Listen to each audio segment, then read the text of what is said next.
Yo, and hello and welcome to the 145th episode of GameSpeak Podcast. New episodes go up for free feed subscribers every Wednesday in audio format on Apple Podcasts, Stitcher, Google Play, Spotify, and all of your favorite podcast platforms, as well as in video format on YouTube so you can see us in stunning HD, where we need you to hit subscribe and click that notification bell. This show is two childhood BFFs bringing you all things video games. You can find us online at createforsanity.com, where you can subscribe to our newsletter to never miss an episode and buy sick t-shirts from our shop. Also, be sure to join the community in the Facebook group at facebook.com/group/GameSpeak Podcast to hang and talk games with other nerds like us. I'm one of your hosts, JAMAL Al-Jafra, alongside Brent, the Sex Machine Bass. I have to use that one today because Jason Domican literally begged me to. No, I'm just kidding. He didn't beg. No, but he sent me a message and he was Jason begged you to call me the sex machine. Yeah, he just doesn't see you as anything else but a sex machine. Well, who can blame him? Yeah. When you look through this camera lens at this beautiful mug. When you hear the soft-spoken, just, I don't even know what, I don't know. You hear the purr of that sex machine's engine. Coming to life. The machine of sex. Hello. I'm a robot made for sexing. That's what I imagine. Yeah, that's exactly what I would say if I was a sex robot. Sex bot. I'm thinking by the time we have sex robots, I don't know. The idea of a sex robot is a little scary. Yeah. If you think about it, because it's like machines, I don't know. You never know. What if it malfunctions and it just rips your dick off, dude? Well, I would imagine there's like got to be some kind of safety precaution. Yeah. Surely like a shutdown, like automatic dick ripping protocol. If any tear happens to the penis, it shuts down. And how would it know though? What if it like malfunctioned on that account and it was like tear penis, must tear penis? Oh my god! First off, this sounds like a horror movie. Yeah, a sex robot is just a bad idea because that's what the movie would be called, Sex Robot, and it would be like written in blood. You know what kind of pleasure could you get out of sticking your penis into cold metal? Well, obviously, okay, we're talking technology here, dude. It would be like the engine from the sex robot would be like warming the vagina of the sex robot, which would definitely not be made of cold metal. You know what I mean? Surely like cold silicone steel. Or something. Hard, cold steel vagina. Oh, welcome to GameSpeak Podcast, everybody. For sure, welcome. Yeah, we can only hear out of our left ear right now. It's very strange. It's very like, weird. It's like we both have an earplug in on the side that like the other one is on. Yeah, so it's like at least I'm on the side that you're on your good side. Yeah, I'm just like I feel like I've got like a fucking block like right here. It's weird. Maybe I should just turn my headphones around. Yeah, switch it around. Ooh, problem solved. Oh, I'm gonna try that. Yeah. So Jamel, tell me, did you watch The Mandalorian this week? I did watch Mandalorian episode 7. Episode 7. Tell me what your thoughts are about it. How are you feeling about it? I like it because it feels like there's a little bit more at risk here. You know, it didn't just leave us on a happy-go-lucky note. You know what I mean? It was like... It kind of took my advice from that one episode. You know, I was like, they should have just took Baby Yoda and ran off and extended the story arc for over an episode. They did it. They saved it for the last 2 episodes of the season. Well, they got to keep us guessing on this one. Hopefully Disney Plus doesn't just die before season 2 comes out. I think Mandalorian is what's going to keep Disney Plus alive. Like, literally, what else is there on Disney Plus? As long as The Mandalorian is alive. Oh, the new Aladdin movie's coming to Disney Plus this month. That's not worth keeping Disney Plus for. But it's exciting for me who didn't get to see it, and everybody seems to like it so much. I think you'll kind of like it. Like, I don't think you're gonna watch it and be like, "Shit, dude, I can't believe I didn't see this at theaters." Like, you don't think I'll regret not seeing it in the third dimension? No, like it's just like a kid movie. It's like it's all right. It's good. But back to the Mandalorian. Yeah. What do you think about Yoda choking that one chick? I think Baby Yoda. She's probably the worst actress on the whole show. She's horrible. She's so fucking bad. She's cheesy as hell. No, whenever Baby Yoda like chokes her, she's like, "That's not okay." You know, like whenever they're like, oh, you know, like they stop Baby Yoda, she's like, I hope you know that's not okay. I'm like, yeah, she's bad. why did you have to talk? Why not just like stare at it and be like, oh my God, that thing just choked me with like, you know, the force. Yeah. Like that we're not aware, we don't understand what it is. So instead of being freaked out by that, she's like, hey, that's not okay. Well, still, like, I mean, what? I feel like it's not necessarily the line, it's how she delivered it. Yeah, you know it was how she delivered it and the line. I mean, she could have been more like oh my God, that's not okay. You know, like something like in a way that she didn't mean like, yo, I'm getting some attitude at Yoda right now. It's more like that can't be good. You know, like that kind of thing. Yeah, agreed. I don't know. And you know, speaking about that, I feel like he got evil real quick for a second. I think we got a little evil one on our hands. He didn't get evil. He was just trying to protect his boy. Did you not see the darkness on his face, dude? How can you see the darkness through that adorable face? He's gonna go to the dark side, dude. No, what is he gonna do on the dark side? He's gonna fuck people up. He's gonna put all the circle like shapes into the triangle shapes. Hell yeah. Like, dude, he's like healing wounds. He's doing like advanced force shit right now, you know? Yeah, he healed that guy's fucking shit. Which is light side. Which is light side, but then he choked that bitch out. Which yeah, is but she was totally arm dark wrestling. Side. You know, when you're a baby and you see,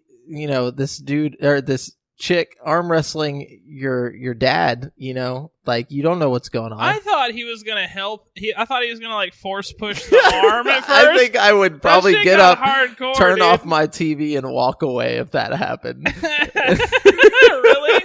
I thought it was gonna be like a cute little thing, and then he just like fucking grabs the bitch by the throat. I was just like, holy shit, dude, this is just horrible. You know? He's like, you went straight into the darkness. I'm telling you, man. You didn't even resist it. He didn't even resist it. Speaking of which, disobeyed the Jedi code. It's a good episode. I'm ready to see what happens at the end. Yeah. I bet he kills everybody. I bet all the people that abducted him, like they show up to the ship and like they open the door and there's just blood dripping everywhere and he's just sitting there, just coated in blood, and he's just like lightning's like fucking emitting from his fingertips and shit. Everyone's just choking to death. And then he sees the Mandalorian, he's like, Dad, and he's just like bloody as fuck. That's how the scene now ends. he has to he's kind of forced into this situation where he has to survive where the he's Baby just got Yoda. this little sociopathic Jedi fucking. Oh my God, child. that'd be dope. Hell yeah. He makes his own lightsaber. It's like a foot tall. I honestly think that's where we're going with this. I think we're going to raise him into a little Jedi. No. You know what I mean? I think Mandalorian season 5, we're going to have like 13, you know, like 13-year-old. Yeah. Teenage Yoda. Teenage Yoda. He's going to be kicking ass, taking names. That'd be tight. Speaking of Star Wars, I went and saw Star Wars The Rise of Skywalker. I haven't seen it yet. I loved it. Really? AJ hated it.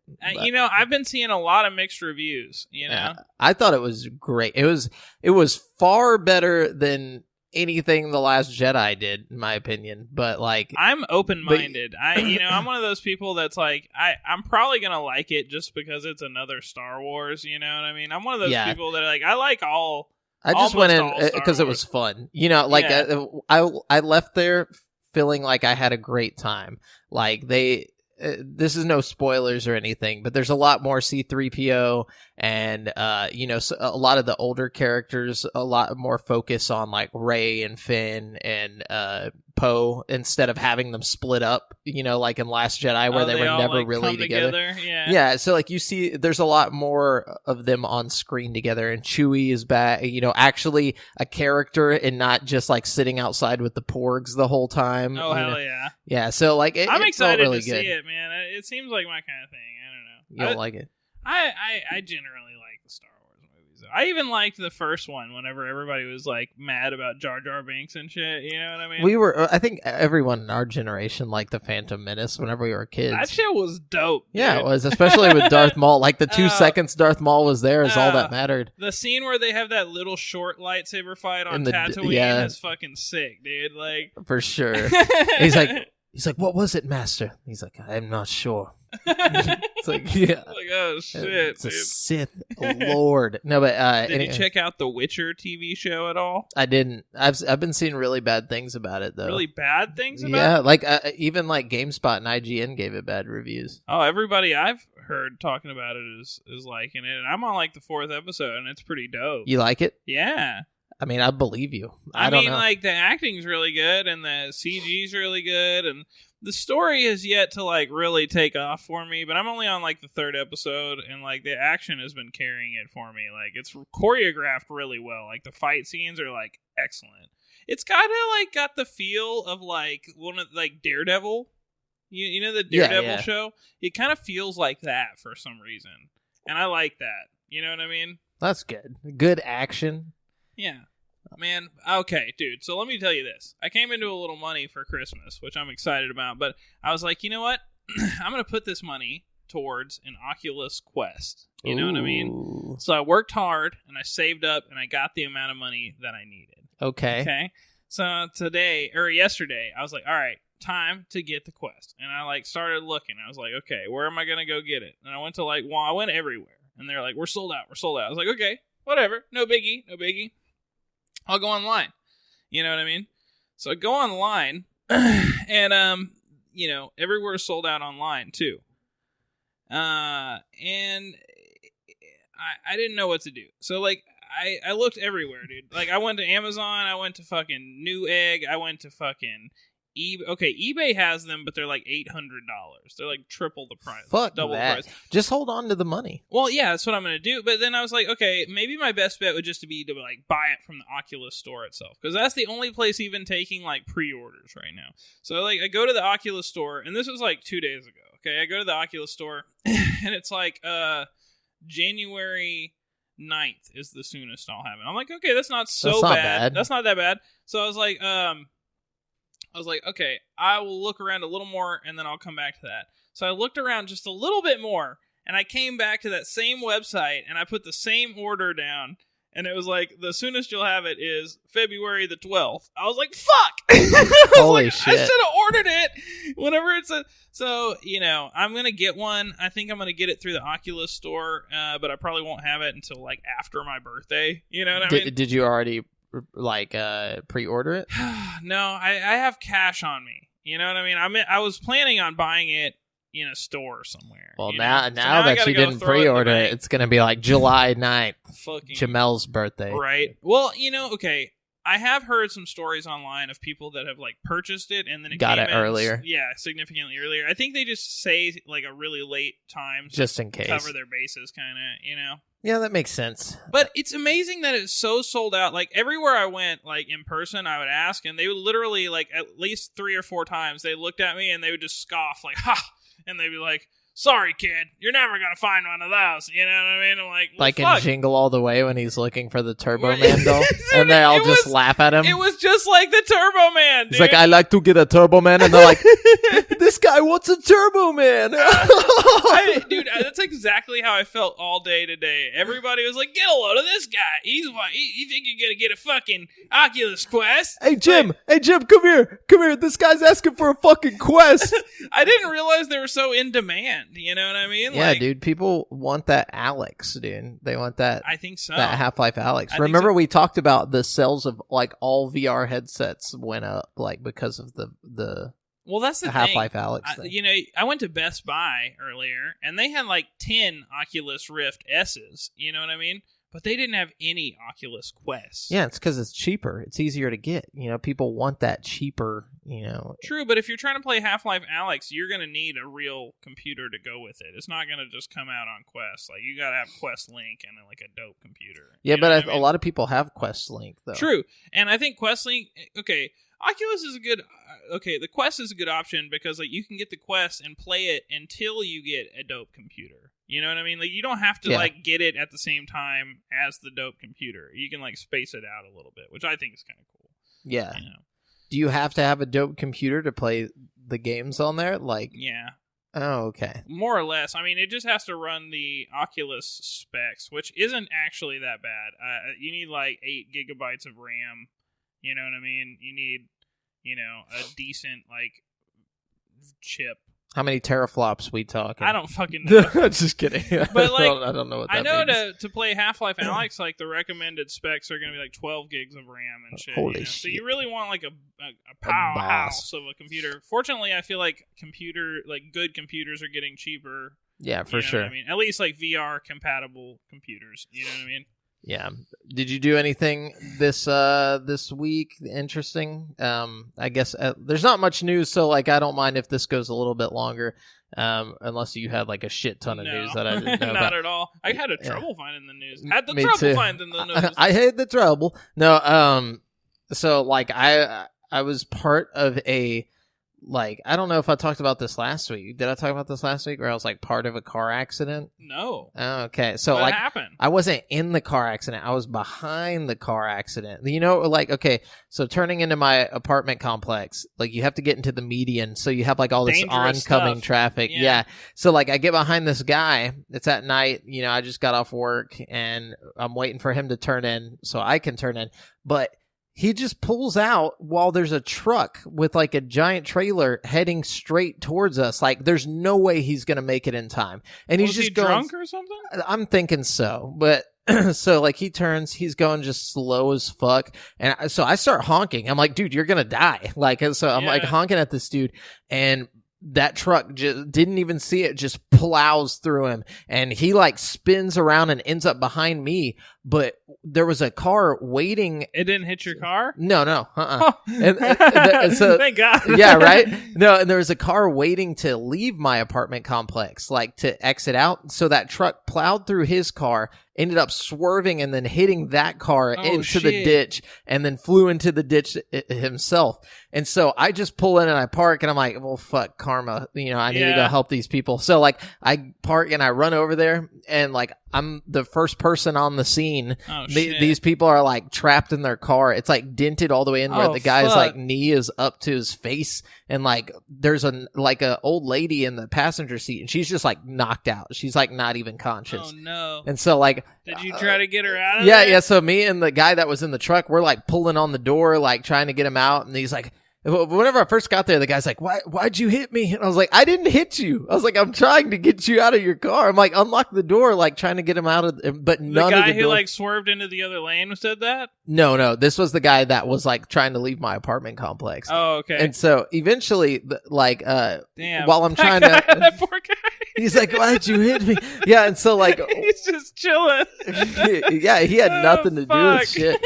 And so like, that's bad luck right there, man. Oh, really bad luck. And then so like the guy who caused the whole thing, who like pulled out in front of the truck, like gets out of his car that's in the median, you know, and like runs over, and he's like grabbing his back, and he's like running, and like drops into the grass and starts rolling around like with his phone in his hand, and he's like calling someone, and he's like, oh no, and he's like rolling. I'm like, what the fuck? And so like I run over, I'm like, are you all right? Like, do you need help? You know, he's like, oh, he's like, why did he hit me? And I'm like, well, why is everyone? Yeah, I was like, why is everyone asking? He just points at you, and he's like, why did you hit me? That's it. I was like, basically, and I was like, it wasn't me. I was like, I was like, you're the one that caused this shit. And like, I was like, did you call the cops? Like, because he had his phone. I thought he was calling the police. And lo and behold, here comes his girlfriend running out of the apartment complex, like screaming, just like, oh, and like running over. Why did he call his fucking girlfriend? I know. I'm like, dude, you're about to go to fucking jail probably, because I know you're drunk or some shit. He's like this 45-year-old dude, like rolling around on the ground. Like, did you call the cops? I called the cops, and so they show up, and like we have to like bust this lady's window open and like get her out, and like she's like taken on a stretcher and all this shit. And, like, was she okay? Did you ever find out? I don't know. I imagine she's fine. I mean, they came and got her. Shit. Yeah, but like, yeah. So then I had to give like a statement, which was the worst part about it, because I was the only person that witnessed the whole thing, and like an impartial judge. Like, yeah. And I was just like, look, it was that guy's fault. Like, no matter what, I was like, I don't know what to tell you other than that guy fucked everything up. Yeah. And So like I'm just hoping I don't get a call and have to go like testify or some shit. Like, oh god, I don't want to deal with all that nonsense. Fuck, I just dude. wanted to make sure everyone was alive. Yeah. You know, like, well, it's good that you told everybody it was that guy's fucking fault. Yeah, because he was trying to play it off like, Oh, yeah. well, what happened? I'm like, dude, you fucking just drove into the oncoming traffic for no reason. There was only one truck left. He could have fucking waited. But anyways, yeah, so that happened. And I honestly didn't get to play too many video games this week. I'm going to go a little, foreshadowing for later because of I've been watching the holy fuck out of Hunter x Hunter. Like, oh gosh, somebody else was telling me to watch that recently. I guess I'm gonna have to watch it. I got 2 people telling me it's good. Dude, I'm 100 episodes in, and I started like last week, the day that we like recorded the podcast. So like, there's only 148 episodes total. You're down so the anime hole, bro. I'm almost dude. This is one of the best anime shows like I've ever seen in my entire life. It's that good. It's that good. Like, I can't think of anything else right now. Like, I was all into Star Wars, and now I'm just all into Hunter x Hunter. I keep falling down these like rabbit holes, so I need to chill out. But yeah, if you really want a good show to watch, Hunter x Hunter, dude. I'm gonna have to check it out. But let's jump into the gaming news. Yes. Just so you guys know, we're using articles from gaming news sites from around the web, and we do not claim any of the material as our own. We are simply giving commentary on said articles. Brent, do you want me to start it? You want to start it? How you want to do this? Let me tell you right now, fellers. Okay. Redbox is shutting down the games. Yep. They're shutting it on down, but there's a lot of good deals out there, and these are just some of them good deals. So check it out, okay? Assassin's Creed Odyssey is $15. Borderlands 3, $20. Call of Duty Modern Warfare, the new one, $30. Crash Team Racing, Nitro Fueled, $15. Days Gone, $20. Death Stranding, $25. You get it. You get the fucking picture. Evil Within 2, $7. You know what I'm saying? They got the cheap shit, you know? Star Wars, Jedi Fallen Orders, $25. That's brand new, Jack. You know what I'm saying? Resident Evil 2, $15. Oh, snap.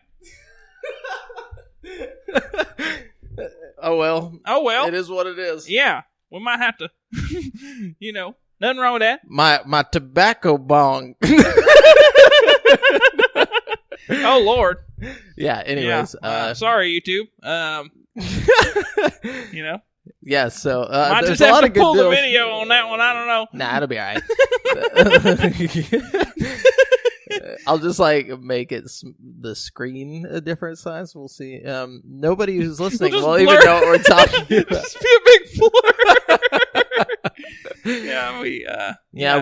We left some stuff on big bowl on of the dildos on the counter. On the counter, Yeah. we always forget to put those away. Huge bowl of dicks. But we're so far into the episode, we're just gonna have to leave the big bowl of dicks in the video. Yeah, so just ignore the huge bowl of dicks.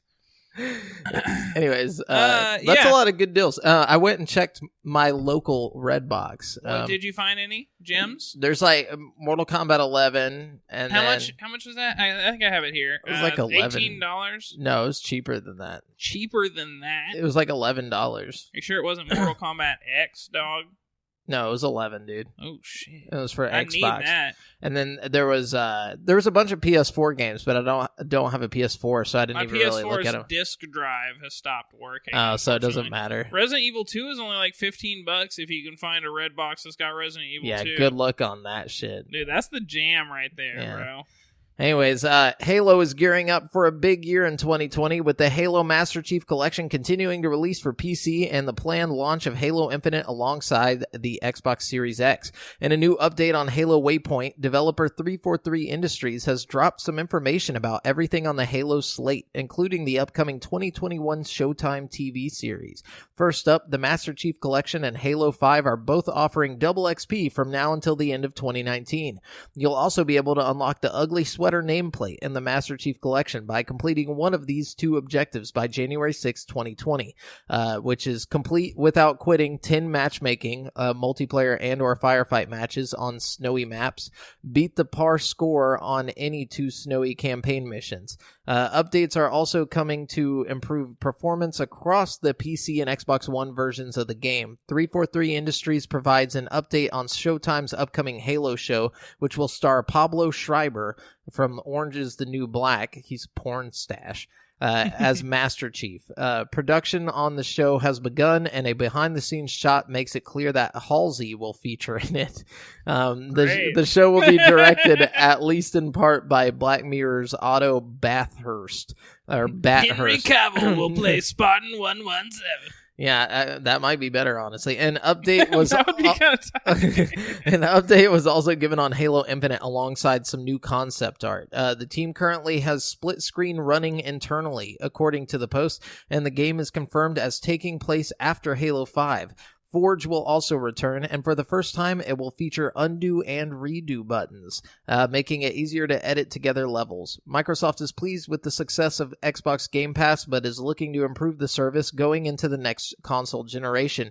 Fuck yeah, dude. Yeah, as Microsoft transitions from Xbox One to Xbox Series X, the official name for Project Scarlet, it wants to make it easier for subscribers to try new games without having to wait through long download times. I think I'm reading 2 different news things. That's I'm okay. sorry, Keep going. guys. I'm interested. But yeah, You've got my attention. Yeah, so the quote, "We now have a generation where our customers have access to hundreds and hundreds of games in their portfolio, and we've never really had that," Xbox head Phil Spencer told GameSpot in an exclusive interview.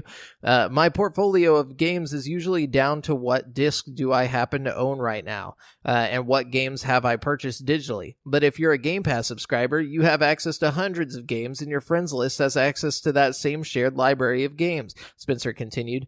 "And we think that community opportunity as we bring the community of our players together with a really creative community of developers building some immersive games and creative games that land on Game Pass." Oh my God. So many games. Yeah, Spencer admits there's too much waiting when it comes to trying new games. After seeing a screenshot of a cool looking game in the Xbox Live Store, it's not like you can then start playing right then and there. Quote, or can you? "Download times are an issue. Time to get into the game. Load times, these things," Spencer said. "And when you have such a broad portfolio of games," oh my God, we get it, "that you have on Game Pass and the community of people who are in Game Pass, where somebody might literally drop you a line on Xbox Live saying, 'Hey, you should go try Minute. It's a really cool game. We want you to be able to browse games the way you browse other forms of media.'" And Game Pass. Yeah.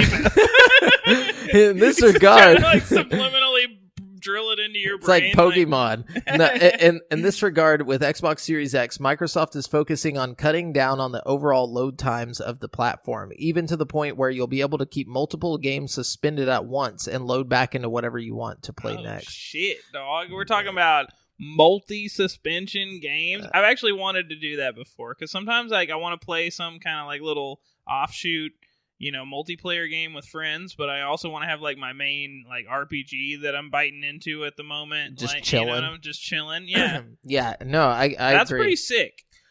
Phil Spencer, man. The future. The future. Phil the future. Phil Spencer. Of the future. Oh shit. Oh shit. Phil of the future Spencer. Oh my I God. like It's that. beautiful. Anyways, what you got?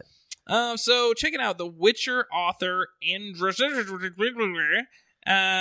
the game series developer CD Projekt Red have announced they've reached an agreement regarding a legal case filed in 2018. Yeah.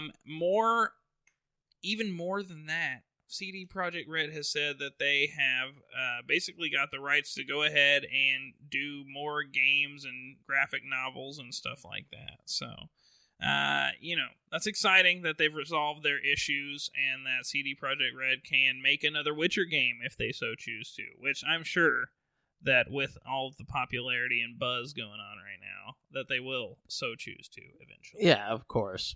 For sure. So Google Stadia has finally added achievements to its games. You can now earn achievements in Stadia titles, and they'll be retroactively awarded to players who have completed the tasks that achievements ask of them, meaning you won't need to restart games to earn them. There's a catch, though. Achievements are only live for users on Chrome browser or Chromecast. Mobile app users do not yet have access to achievements. They are coming in 2020, according to the latest Stadia community roundup. Well, fuck. So much for Stadia. No, I'm just kidding. Trash. No, but speaking of Stadia, they have made like a new fucking game studio. That's like a Stadia I saw that. Studio. Let's see. It's acquired Typhoon Studios, the independent game studio founded by Assassin's Creed 3 and Far Cry 4 director Alex Hutchinson. Didn't they make like that indie game, the Little Nightmares or something? They might have. I'm not sure. It says they're currently working on a game called Journey to the Savage Planet. It'll be released January 28th, 2020. That game is still going to be, multi-platform for the time being, but then future games from the studio will be like Stadia exclusives. Nice. So there you go, Stadia, bringing the heat. Maybe. They better make a good ass exclusive game. Like, they need a Mandalorian to carry their service right now. You know what I mean? Like, for sure. That's not gonna happen though. No. The Johnny Knoxville created Jackass film franchise is coming back. Paramount Pictures has announced that the film series based on the MTV show will return in 2021 with a fourth movie. The untitled movie will premiere on March 5th, 2021, Deadline reports. The first Jackass debuted in 2002 with numerous sequels coming thereafter. In total, the franchise has grossed more than $335 million at the box office. Yeah, we're gonna literally get to see Bad Grandpa, dude. They're like old as fuck. Yeah, I was about to say. It's like they're gonna be like, "Hi, I'm Johnny Knoxville, and this is Jackass," and then they're gonna like ding dong ditch somebody and like run away. And, like, Nah, dude, they're gonna try shit and someone's gonna die. Yeah, like dude. I have a feeling that this is going to be the first time. I was about to say, I don't think we're ever going to see this movie because somebody's going to die in production of the movie. Yeah, like and they're going to be like, "Fuck, we can't, out of respect to so and so's family." This is the spine breaker. He's backflips off a fucking skyscraper onto like a skateboard, like grinding bar. I wonder if Bam Margera is going to be in it. He's been having some issues lately. He probably has to be in it to support his horrible life. Right? Like, I'm sorry, but what happened to fucking Bam Margera, dude? It's so sad. It's so sad. Did you see the Dr. Phil thing? Oh, yeah, dude. He was just like literally just being I don't even know what to call him now. Oh. He's like so sad. He's like a pathetic dude. And his parents like that he just like, his parents love him. You can tell. Yeah. Because no other parents would put up with an asshole like that. I'm sorry. But, like, he's always been a dickhole to his parents, like, for the show and stuff. And then now he's just being a dickhole to them, like, without all the fame and the money and stuff. And it's like, oh my God, dude. Like, and they're just like, we just want him to be, But see, that's my thing. It's like, are they going to put up with that during the production of an entire Jackass movie? Because that shit takes, like, probably a year worth of like doing crazy stunts to like get like a movie's worth of like good ones. You know what I mean? Like, I'm sure there's tons of stunts they do that don't make the cut. Like Steve-O's got his life together and shit, like not doing any drugs. Yeah, but I bet Steve-O still got some nuts to do some crazy shit. Oh yeah, of course. I mean? Like, but I mean, like it's like he's got all of his shit together. And who's even left? I mean, like all of them except for Ryan Dunn. Yeah, but I mean, like, are they all really left? I mean, like, I don't think Bam's gonna make it to the cut. Steve-O's not the same Steve-O. Even though I love Steve-O, I think he's gonna be great. But I don't know if is he gonna do some crazy. He's not gonna do any butt chugs. Why not? Why wouldn't he? Because he's sober. No, he's like sober from like I don't think he's sober from alcohol. I thought he was like sober.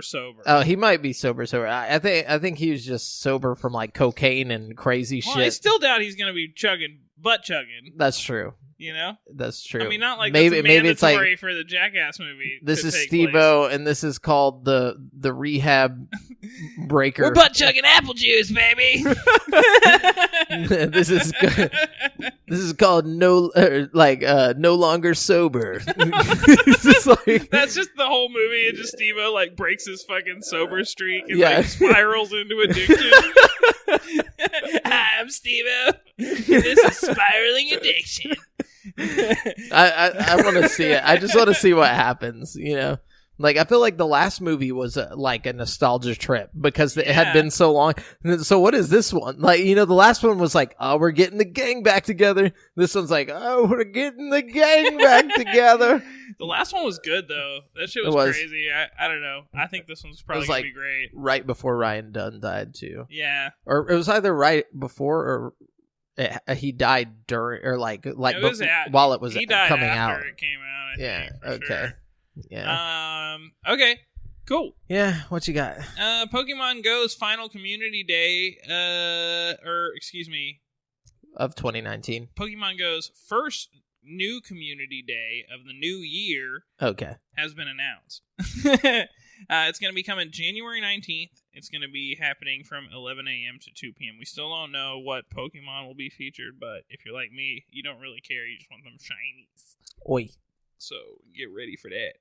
Those rares, dog. Okay, Respawn Entertainment has released a brand new patch for its third-person character action game Star Wars Jedi Fallen Order. The update addresses a number of issues including combat, traversal, and more. The small patch, available now across all platforms, makes some notable changes to protagonist Cal Kestis. Thanks to the update, Cal should be more responsive in combat, with Respawn making various adjustments to his animations. This includes tweaks to his stagger reactions, kicks, sprint attacks, and more.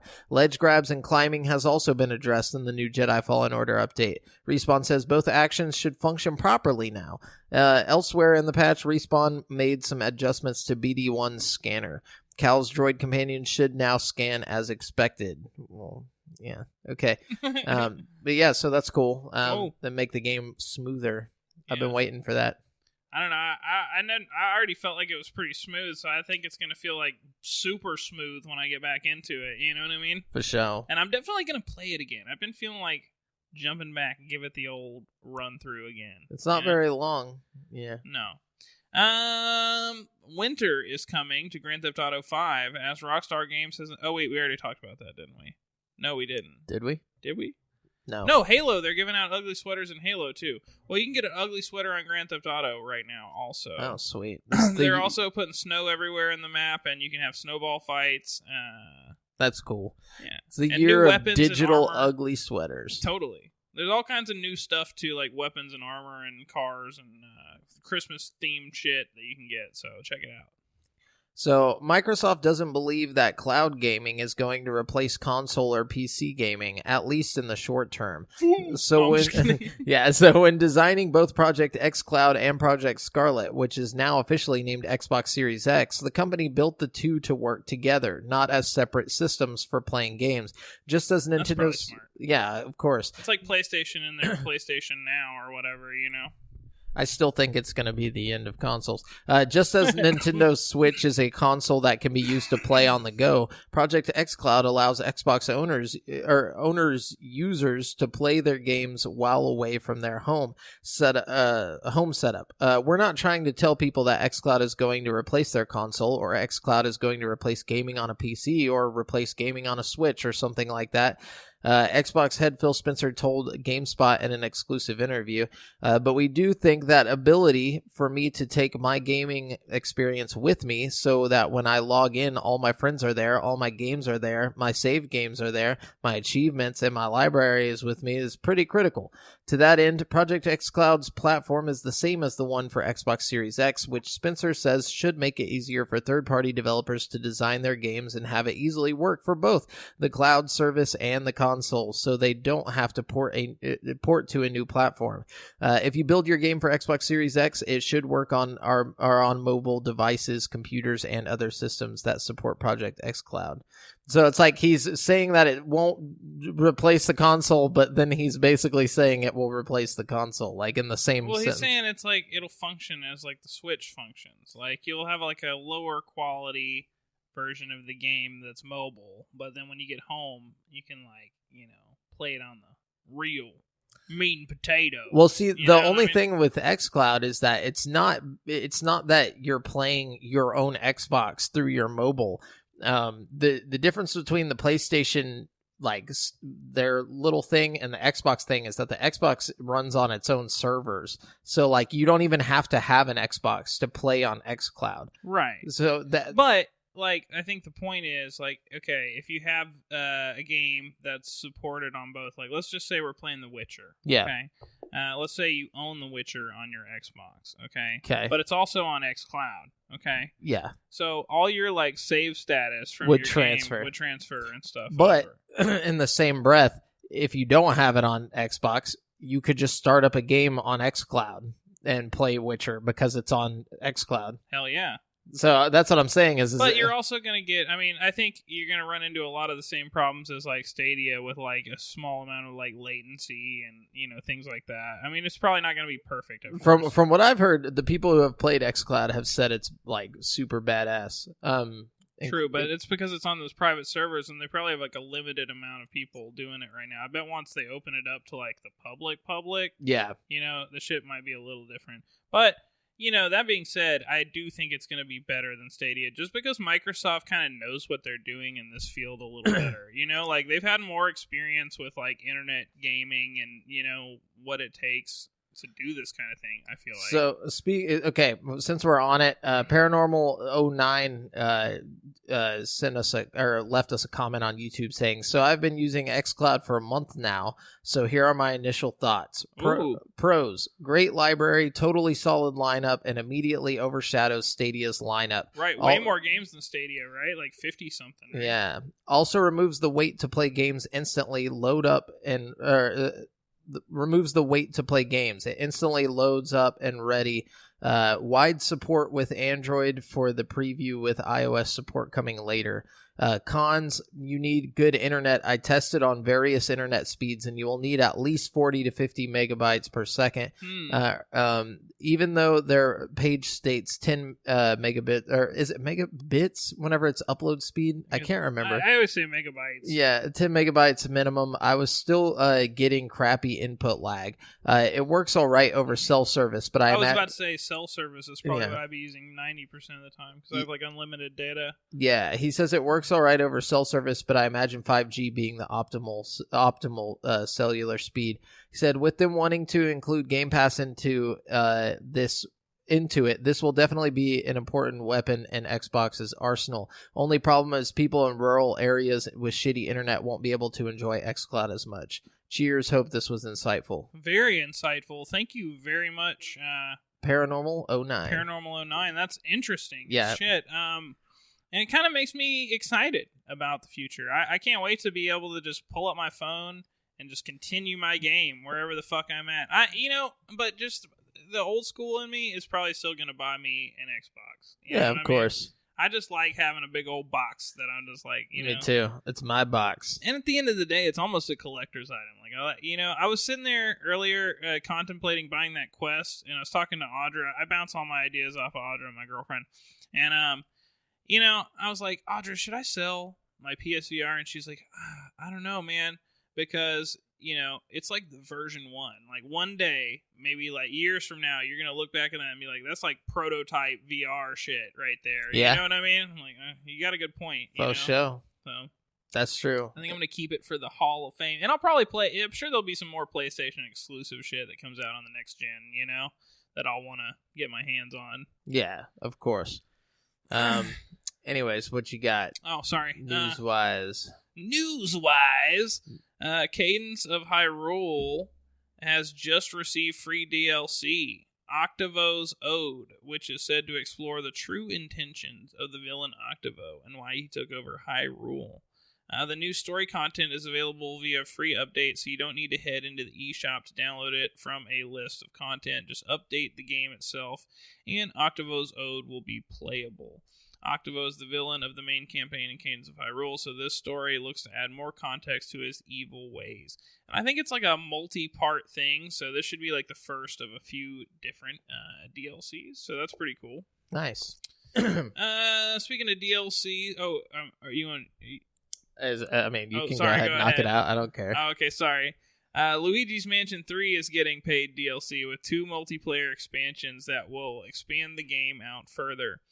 You can buy the multiplayer pack on the eShop now for $10, although it'll arrive in 2 parts. There's only a single purchase to make, which will net you everything. You can't buy them separately. The first pack is due by April 30th, 2020, and contains 3 new Scream Park minigames. It also features 3 new floor themes for the Scare Scraper, 6 new themed ghosts, and 3 new outfits, including a knight get-up, a mummy wrap, and a giant buffooned hairdo. Nintendo hasn't yet announced what the second pack will contain, but it's due July 31st, 2020. Anyone who buys the DLC now will get immediate access to a new flashlight that will shine the shape of a polterpup's face onto any surface it is pointed at, which can be accessed from the in-game laboratory. I feel like they shouldn't be charging for that. I don't know. I feel it's like only $10. Yeah, but I feel like Nintendo's so behind on that shit. It's like, just give out free DLC. You know, like, people are already paying $60 for a game about a dude walking around with a fucking vacuum cleaner. Like, give them some free DLC. We didn't even get DLC for Mario Party. Like, what's happening? That's the most important thing. We need DLC for Mario Party, dude. That's fucking stupid. It's so whack. So whack. Even just give us old boards, you know? Like, I don't give a fuck. Like, boards from the old games. Yeah, dude. Like, anyways, socks are the classic bad holiday gift, but what if they were also prohibitively expensive? Enter the Puma Active Gaming Footwear Sock, an absurd example of capitalism run amok that you can wear on your feet. Next time you ask, where are we dropping, boys? Your feet could be swaddled in luxury. That luxury costs about $100 US, though they aren't available to purchase in the US. So it says, these monuments to excess promise a knitted upper for comfort and breathability, a low rubber outsole for grip, and a custom fit. All of these features suggest Puma believes video gaming involves a lot of athletic foot movement, so we're not entirely sure what they think gaming actually is. But wait, there's more. It also features something like... Yeah, there's but wait, there's more. It also features 3 modes, by which they mean features. Sock features. These include a medial wrap-up grip, seek mode, lateral wrap-up support, attack mode, and a hill wrap-up stability, cruise, and defense mode. Oh, shit. So basically, there are just different weaves to support different foot parts. I need the attack mode ones, man. I think they all, like, that's on, like, the 3... It's all you can't switch modes? No, it's... Oh, well, the fuck that, dude. If I can't switch modes on my socks... No, check it out. Want it, dude. What it is that the different parts of the sock, like, for your heel and, like, for the top, like, it's all different, it's woven differently on the heel than it is on the top part. And then you push a button and the weave switches, dude. Oh, my God. To defense mode. Put all my energy into defense. But yeah, so that's the thing that's happening, Puma. Oh God. But yeah, thanks, Puma. You got any more news? That's all the news I have. All right. Well, then we're going to jump on over to this week's releases, where I'm going to let you know what brand new games are coming out in the next 7 days. Brand new. Tamashi is coming to Switch on December 25th for $11.99. Tamashi. An eldritch entity lurks inside the temple, a disturbing domain of death and danger. A mysterious stranger is summoned to the twisted hell to discover the source of evil that emanates from within. Can you survive the devilish traps, tricky puzzles, and monstrous beings looming in Tamashi's dark corridors? Probably. Yeah, more than likely. And we got Stramium Immortally is coming to Switch. This game has come out like every week for the past 3 weeks to different consoles, but it's coming December 5th or 25th for $11.99 to Switch. It's a shmup roguelike dungeon crawler. I thought you called it a schmuck for a second. It's a schmuck. This game's a schmuck. Now then we got Natsuki Chronicles coming to Xbox One on December 25th for $42.49. The shoot 'em up evolves to a new level with Natsuki Chronicles, a dramatic side-scrolling shoot 'em up from the creators of Ginga Force. You play as Natsuki and carry out the missions. Do you believe her past or future? Wait, do you believe her past or future? What does that mean? Natsuki Chronicles has 2 game modes. In Chronicles mode, the story is presented seamlessly during gameplay with fully voiced dialogue. In arcade mode, gamers can take on a brisk 30-minute single-player campaign that recreates that nostalgic gameplay. Okay, then we got Xenoraptor coming to Switch on December 25th for $14.99. Xenoraptor is a frantic and frenzied twin-stick shooter pitting ridiculously armed space dragons against an interstellar armada. Okay. And then we got Demon Pit, which is another game that's come out like every week for the past month, but this time it's coming to Switch on December 25th. Rise, Demon Hunter, it is time. The years you spent slaughtering demonkind in the mortal world did little to cleanse your soul. I definitely remember this description every week. Every week, dude.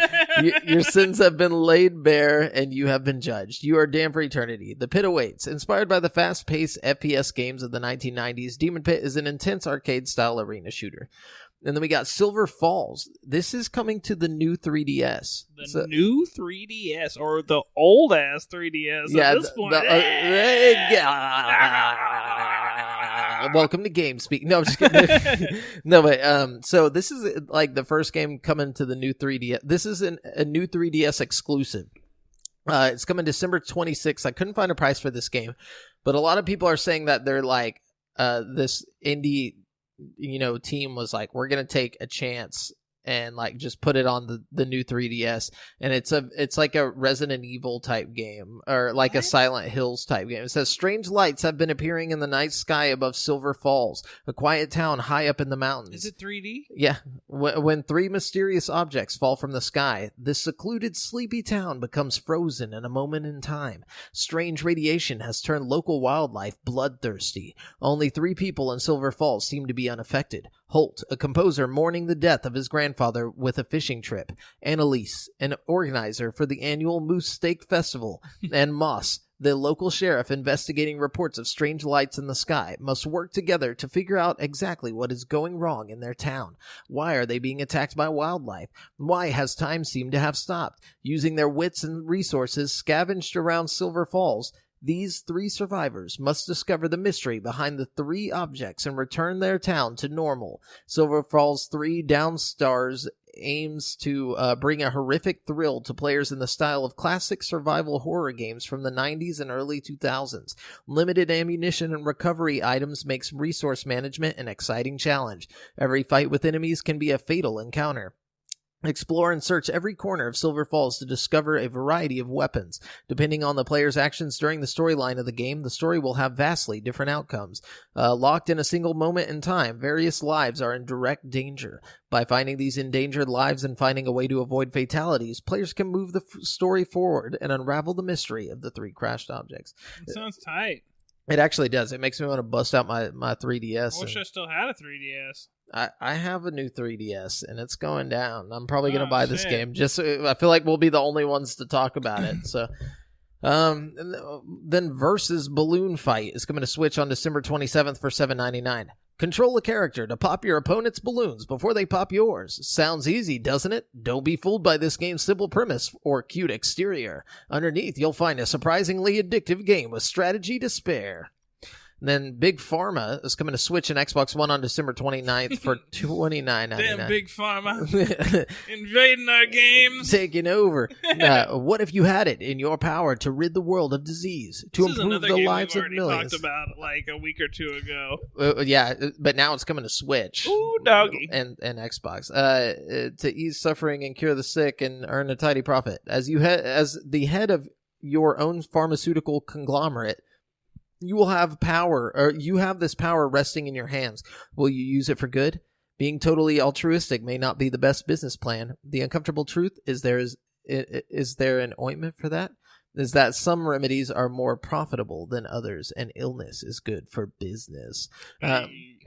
And then finally, we got Earth Knight coming to PS4 on December 29th for $14.99. Dragons have taken over the Earth, and it's up to 14-year-old high schooler and a freelance photographer to stop them.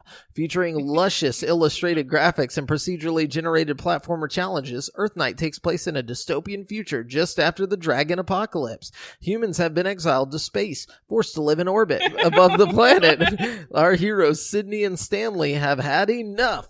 They've decided to skydive back down to the planet, taking out as many dragons as they can along the way. Oh, shit. Each run begins in space. You must traverse 5 layers of the atmosphere on the perilous journey down to Earth, alternating between skydiving and running on the backs of dragons. Your path to Earth Knight will always be different and riddled with danger.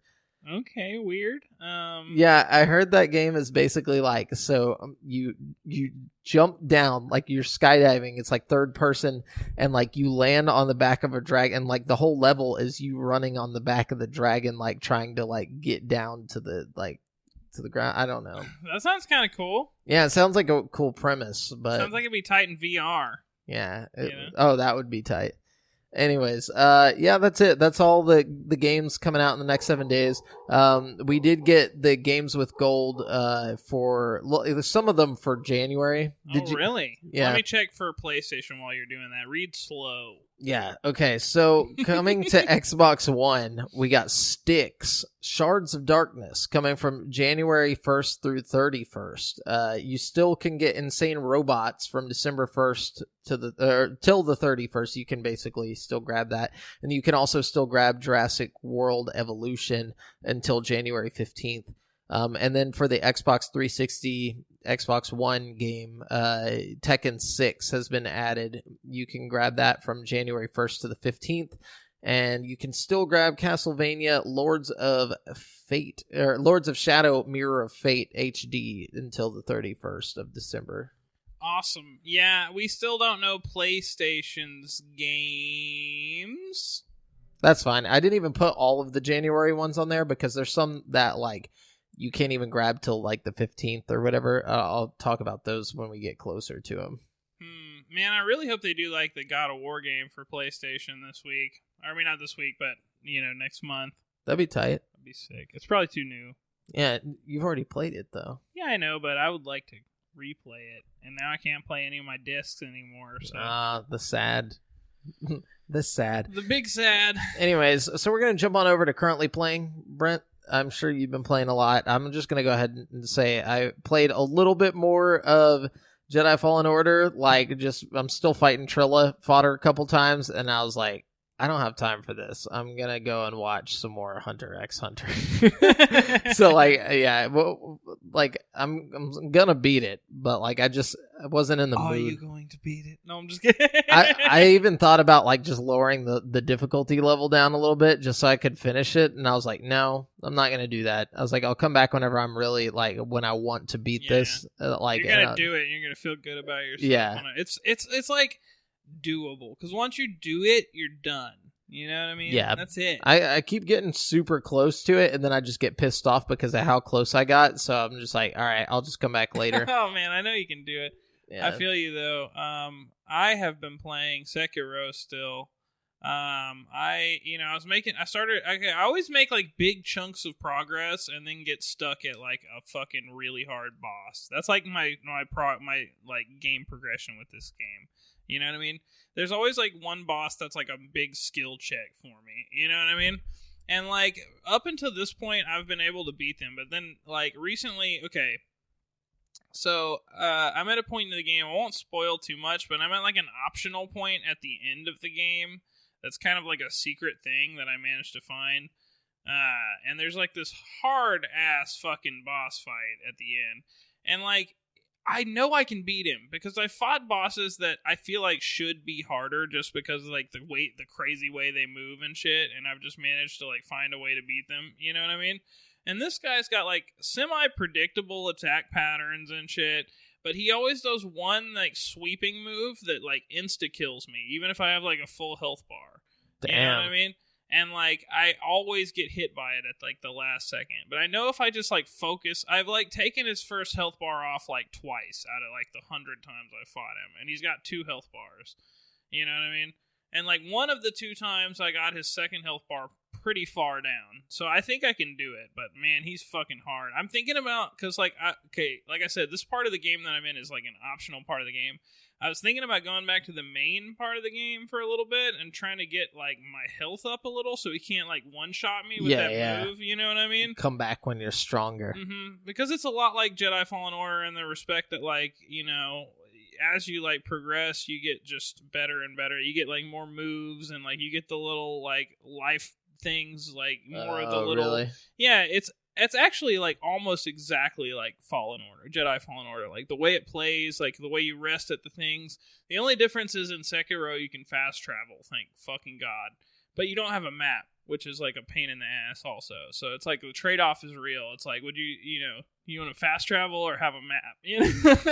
Yeah, that's weird. Personally, I think the map and the not fast traveling was actually kind of fun for Star Wars because it made me like play, like sometimes in Sekiro if I'm getting fucked up I'll just run to one of those rest things and just travel away. You know what I mean? Yeah, yeah. And you can't fucking do that shit in fucking Star Wars. You gotta like plan your escape route too. You know, I kind of like that part. You know, for sure. No, it's pretty cool. But you're going to have to play it when I'm done with it. I'm so, like, I really wanted to be done with it this time, but I've been stuck on that boss that I'm on for, like, 3 days. You know what I mean? Yeah, there's, like, a sale going on Xbox right now, like, on the Microsoft Store, and I think it was only, like, $20. No, they're selling all of the Dark Souls games. Like, Dark Souls 2 is only $9.99. Really? Yeah. I saw Dark Souls on PlayStation Dark Souls 2 on PlayStation for, like, $9, too. Yeah, they're doing a deal right now. I don't know if it's still going on, but it's $9.99 for 2.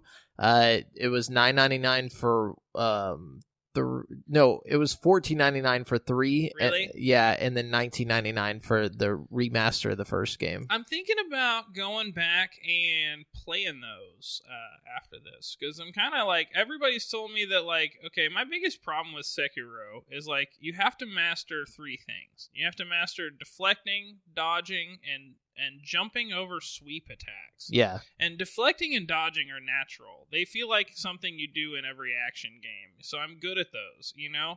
But jumping over sweep attacks, I never see that shit coming, and it always just fucks me up, you know? I'm always just trying to, like, deflect, and then, like, I just get fucking, like, hit in the legs, you know what I mean? Oh, yeah. But it adds a new element. It makes you think about it. You know what I mean? It gets to, like, if you get hit with it enough times, you start, like, jumping around the battlefield trying not to get hit by it, you know? Just constant. Nice. So is that all you've been playing? Yeah, I think I'll be done with it by the next time we talk. I'm like deep end game like Sekiro. Like the level I'm on that's not the secret level is I'm pretty sure the last level of the game. Like from what I understand, there was an option I could have taken at this point that would have already ended the game for me. Oh, nice. You know what I mean? So I'm like really close to the end of the game, you know? That's tight. Yeah. So whenever you finish that, that'll be something to add to your badge of honor in gaming. Dude, it's like, I beat Sekiro, my badge dude. of honor in gaming. Like, honestly, if I can manage to beat this game, yeah, it will be my fucking badge of honor. Because, like, up until this point, honestly, Star Wars was my badge of honor after I beat that. Like, I felt good about it, and I wasn't even on the hardest difficulty, you know? No, like, now it's probably super easy. stupid fucking bitch you were fighting, like, dude, she's hard, dude. Even by, like, Sekiro standards. Like, I can only imagine if you crank that shit up to 11 how hard that stupid bitch is. Yeah, it's ridiculous. She's so hard, dude. Her little attack patterns are like fast and you have to be like perfect timing. And then that stupid fucking droid comes out and shoots you in the face mid of the fight every time, fucks up your rhythm. Oh yeah, for sure. Okay, so let's see. We're gonna jump on over to the topic of the show. The meat and potatoes of the show. Meat and potatoes. Today's topic is the ultimate gaming Christmas gifts we'll never receive. And that could be due to the fact that they're all super rare or expensive in my case, or, you know, like, I don't know what. Yeah, most of mine are just way out of everybody that would get me a Christmas gifts price range. Yeah, they're not going to spend this kind of money. One of my, I guess I'll go ahead and start. one of mine would be the Cuphead the Cuphead Xbox One X console. What? That exists? Yeah, it's $3,000. Whoa! I bet it's tight though. It is. It's like the Cuphead yellow, like the whole thing's yellow. The controller's yellow, and then it has Cuphead and Mugman on the front, and like the controller looks dope. They only made 4 of them. Only 4 of them were made. They were custom painted and given away at a launch event in Los Angeles back in 2017. So they're probably way more than $3,000 if you think about it, because like you probably got to get one from one of those 4 people who got one, and they're not going to part with it. Over, yeah. The only people who got them were there on that day and were lucky enough to win one of them. So dude, how did they come up with the $3,000 price? So did somebody sell one of them or something? I'm guessing somebody sold one, because I feel like the value that's like undervalued in my book. If there's only 4 of those in existence, I feel like they could sell potentially for a lot more. Yeah, and that took some Googling to find, because even after I saw it, I typed in like Xbox One X Cuphead console, and like I couldn't find it anywhere, and then I found a YouTube video of one of the guys who like won it and was showing it off and shit. I was like, damn, that's so cool. That's really cool. What's something you got? So mine is a little less rare, but still really expensive. Probably just as expensive. I want a Valve Index, which is the Valve's new VR headset. It's got a price range. It's running about $1,200 right now with the whole setup.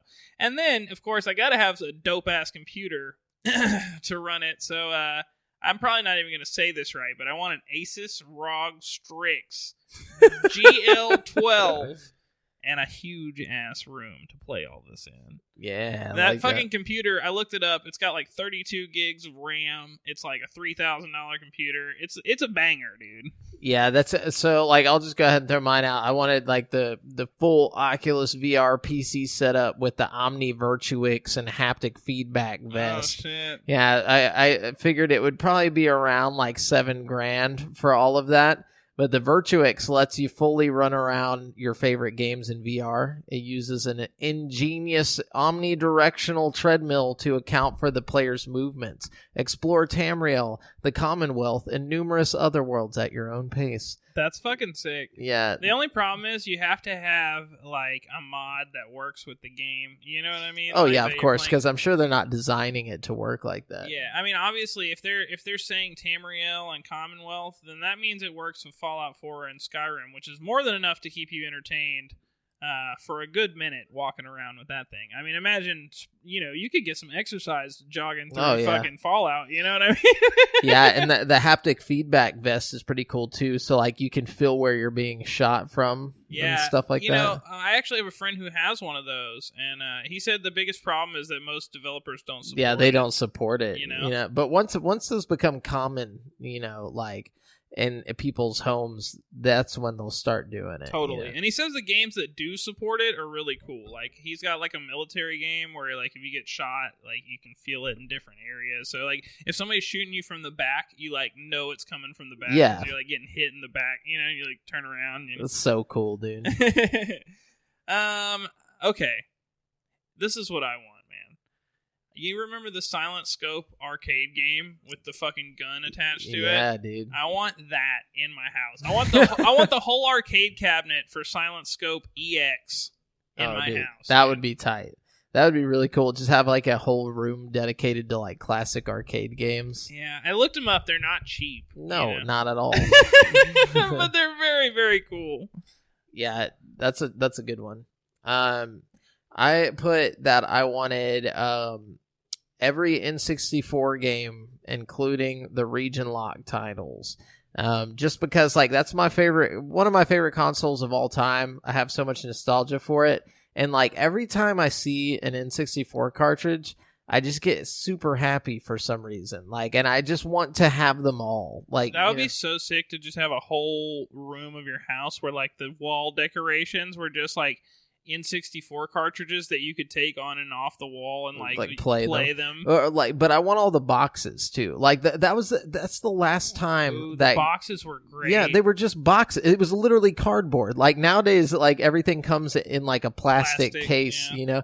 So like I miss that like cardboard, and that's why you don't see many of them anymore. But it's because they were cardboard, you know. So it's hard to find them. I remember when you go to Hastings and you'd get they'd have the cardboard boxes with little like cardboard cards on the boxes, and you take the cards to the front, and then they give you the game from the back. Man, those were the good old days. But yeah, that'd be tight. That'd probably run me, I don't even know how pretty much. Penny. I mean, just because a few of the games would be extremely expensive to find. You know what I mean? Especially like the ones that like only came out in Japan and stuff like that. Yeah, totally. I mean, you could get a lot of that done for cheaper, but some of it would be like, yeah, for sure. But that's a good idea. Okay.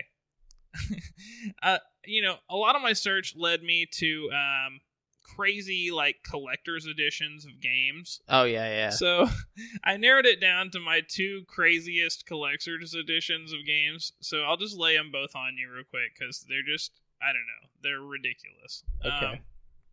So the first one is Dying Light My Apocalypse Edition.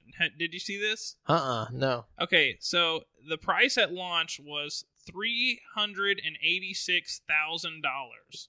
Oh, okay? Wait, is this where you get a car or something? You get, well, here, let me tell you what you get, because you get a lot of cool shit. Okay. It's actually, I feel like it's a pretty good deal for $386,000. Did somebody actually buy this? I want to know. I don't know. That's a good question. So you get 4 signed steelbook copies of the game, okay? You get a Razer Timmat headphones, whatever that is. You get Dying Light branded night vision goggles. You get a life-size volatile statue. You get advanced parkour lessons. Shout out to AJ. Yeah, what the fuck? You get a trip to Poland. You get some adult diapers. And you get a zombie-proof house. You get okay, you get a house. That's what it was. You get a whole-ass house out of this. So, I feel like that's pretty good. I mean, like, most houses aren't like, you know, I don't know. Nah, I mean, I want to see the house, but, you know, like, watch it just be like a tiny house.